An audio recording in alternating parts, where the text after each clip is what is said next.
circumstance and opportunity are at least 80% of this business. Your ability as a writer comes into play once you've landed the gig. Mm-hmm. But landing the gig doesn't necessarily have anything to do with how well you write.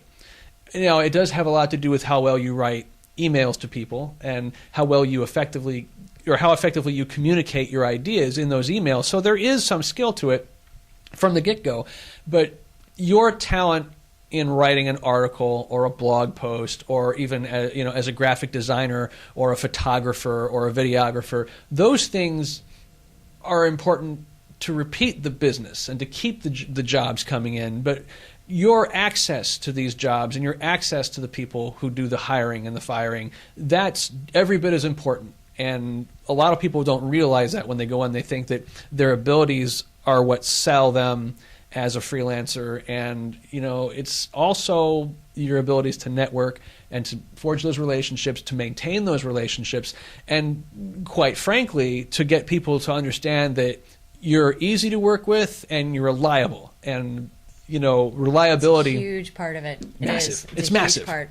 The other thing I would say, and I don't want to belabor the point too much about whether you should freelance or not, because if you're watching this, you probably have already at least decided to dip a toe into the pool. But the one thing that I'd really like to highlight besides all that is that you have to be able to take criticism well. And you have to be able to let that roll off your back and keep going back and be tenacious and really just not give up. There was a quote, I think it was Donald Trump, but I'm not sure, so don't hold me to it. But that said that he's seen so many people reach the pinnacle where they're just about to succeed and then give up.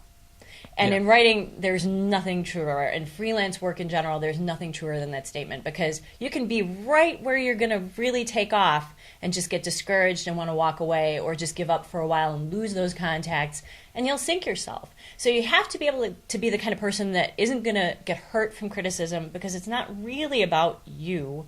It's about what the person needs on the other end of that relationship. That's right.